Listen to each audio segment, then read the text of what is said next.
ছুটির দিন মানে ভোজন রসিকদের জন্য ঘরের পদের রান্না আর মজার মজার খাবার না হলে তো চলে না। সেই সাথে সপ্তাহের যত কাজ আছে ছুটির দিনে সেগুলো কমপ্লিট করা।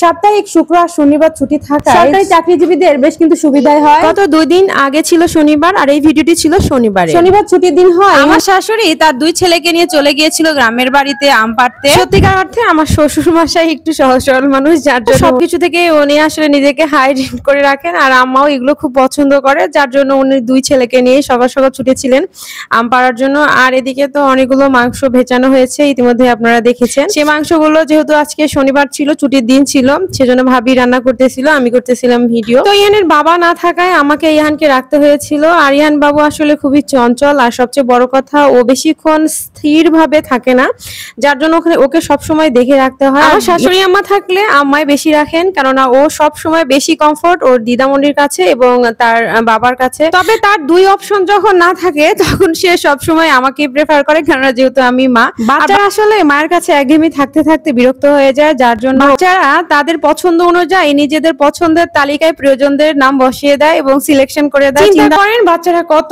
বেশি ট্যালেন্ট। আর এই যুগের কথা আর কি বলবো, এই যুগের বাচ্চারা তো আসলে মাল্টি ট্যালেন্ট। শুক্র শনি 2 দিন ছুটি থাকায় বাসার সব রান্না ভাবি করে থাকেন, কেননা উনি আদার্স ডেতে বাচ্চাদের নিয়ে স্কুলে যায়, যার জন্য আদার্স ডে দুপুরের রান্নাগুলো আমাকেই করতে হয়, উনি নাস্তা বানিয়ে দিয়ে চলে যায়।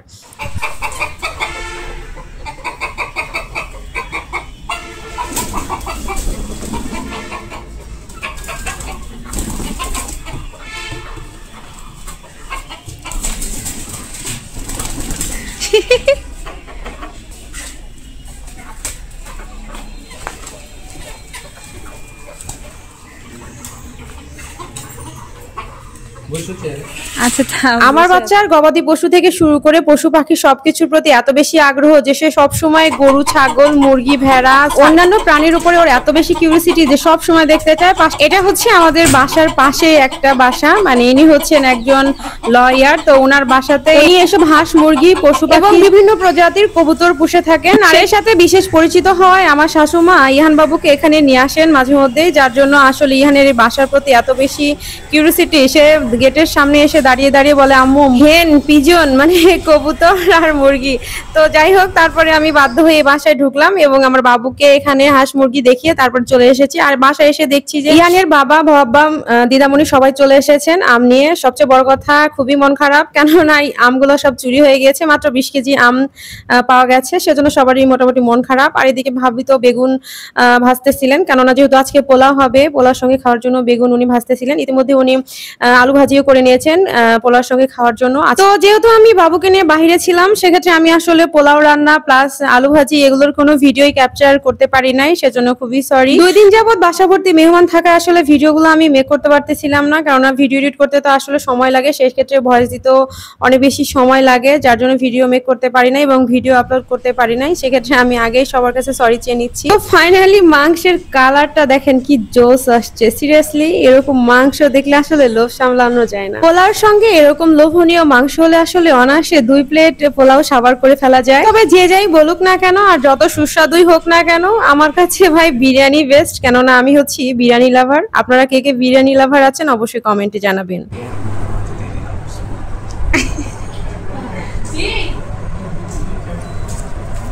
মেশিন চালু।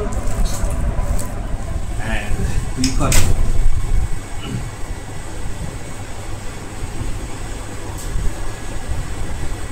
গরুর মাংসের সাথে পোলাও, মানে যেন ওতপ্রোতভাবে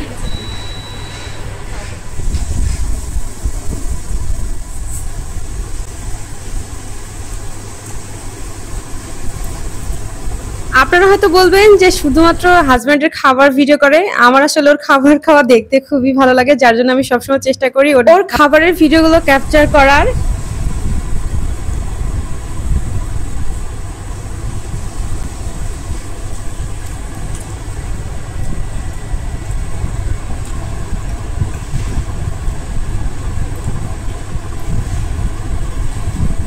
খাওয়া প্রায় শেষ, এবার দই নিয়ে নিলাম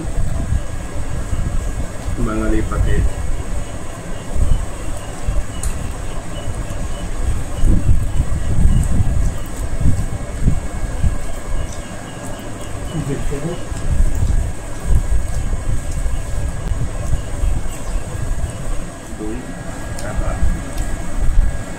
লাস্টে যদি মিষ্টির মধ্যে চালান করে দেওয়া যায়। তো গাইস আজকে পর্যন্ত, সবাই ভালো থাকবেন, সুস্থ থাকবেন। ভিডিওটি ভালো লাগলে অবশ্যই লাইক কমেন্ট শেয়ার করবেন, সেই সাথে আমার চ্যানেলটিকে সাবস্ক্রাইব করে দিয়ে পাশে থাকা বেল আইকনটি বাজিয়ে দেবেন, যাতে করে সবার প্রথমে আমার ভিডিওগুলো আপনাদের কাছে পৌঁছে যায়। পরবর্তী ভিডিও দেখার আহ্বান জানিয়ে এখানেই শেষ করছি। আল্লাহ হাফেজ, আসসালামু আলাইকুম। সবাইকে আল্লাহ হাফেজ, ভালো থাকবেন, আসসালামু আলাইকুম।